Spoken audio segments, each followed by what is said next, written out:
Hey guys, it's Danny, and today I am here in the Tastemade Studios in Santa Monica, just a couple blocks from my home. But I am not here with a recipe, I am here with an introduction. I want to introduce you guys to Ariyele of Ariyele Keepin It Real. Ariyele has an amazing health-focused food channel right here on YouTube where her specialty is making nutrient-dense, real food recipes that just so happen to be gluten-free. So Ariyele, thanks so much for being here. Thank you so much for having me on your channel. I'm thrilled to be working with you. We're both health-focused channels, and it's a rarity, I think. So I'm really honored. Yes. Well, I'm happy to have you here. Thank you. So now I know you have a really inspiring, interesting story around your health and your food journey and what's kind of brought you to eating and cooking the way you do now. So I would love if you could just share a little bit of that with us. Sure. I've talked a little bit about it on my channel. I have a separate playlist called Cooking with Chronic Illness where I talk more about my own story. But more or less, I lived with a chronic illness that disabled me back in 2009.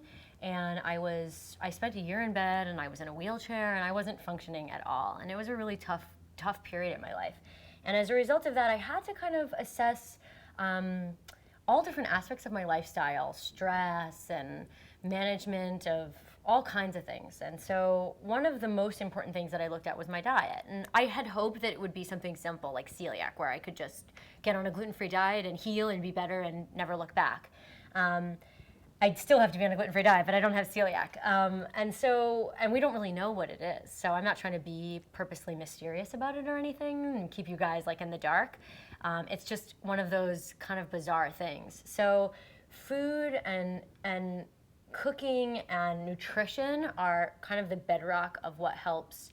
They're one of the pillars of what helps keep me going and keep me healthy and moving around and functioning. And let me ask you, did you see a direct correlation between changing your diet and how you were feeling? Over time, for sure, especially when I stopped eating processed foods more so. Like I said, it's a huge thing. Big deal. And it's like America, we all could be a little healthier, right? In my case, it was like so extreme. As my brother said, I don't do anything less than 200%. He was like, even the way you got sick, you were like really sick. Like you're just like gun to the, pedal to the metal. But this year, I've been really strictly gluten-free since January 1st. Like, really haven't had anything. And I have to say, I have noticed a huge change. So in your journey with changing your diet and changing your food and upgrading your health, what would you say has been one of the top tips that maybe you could share that has helped you, that maybe can help somebody else that's watching? That's really good. Keep it real. Right? I mean, that's my channel, right? Keeping it real. And I think that for me means two things. I think it means keeping the food real, so real whole foods properly prepared that are really nourishing, and keeping it real in the sense of knowing that we live in a world where there are processed foods. And sometimes we're going to be at a birthday party and you're at a party. And so you want to indulge, and that's okay. And knowing that, I think for me, it's 90-10. 90% of the time, I eat really clean, delicious always, super healthy.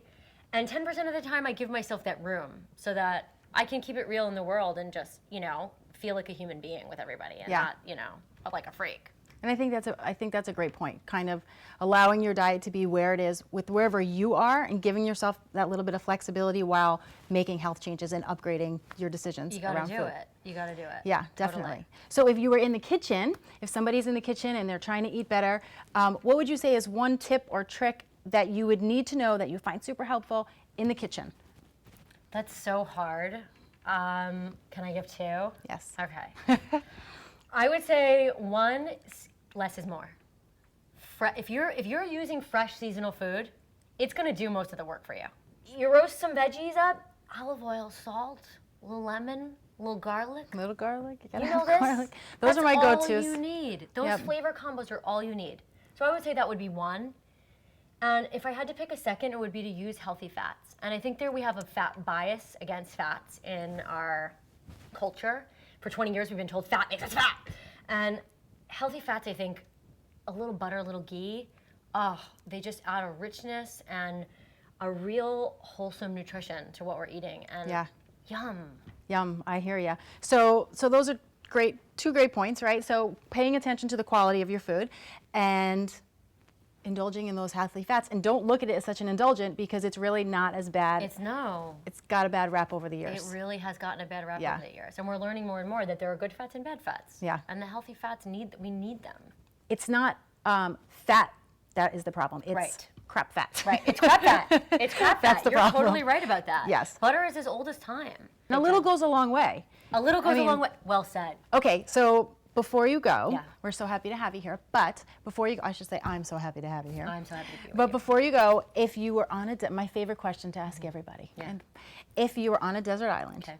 and you could only have one meal, Okay. but in this case it has to be a meal that you've already shared on your YouTube channel because Okay. you know we all want to make it too. Makes sense. What would it be? If it were sunny desert island and warm, I would go. Oh God, it's so hard. I'm gonna see. I can never pick one. What is Go this with the me? first one. Okay, so First one. First one. I love pastured raised eggs. It was my pilot episode. It would definitely have to be the poached egg atop the bed of frisee with crispy potatoes and caramelized onions. I call that dish. There are no words because there are no words to describe how friggin' amazing it is to me. If it were really, really, really hot, I would go with prosciutto wrapped figs because you wrap prosciutto around a fig, the seediness, the sweetness with the salty chew. If it were a rainy and cold desert island, we're talking, I love me a meatball. So Italian wedding soup with meatballs, that yummy, warm, nourishing broth.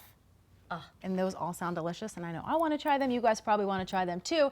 And if that is true for you, you're going to want to head on over to Arielle, Keeping It Real. And guys, be sure you go check out her channel, not only for her delicious recipes and tips, but because we're going to be flipping the switch and Arielle is going to be interviewing me. So I'll see you guys next week with another clean and delicious recipe. Thank you. Ciao.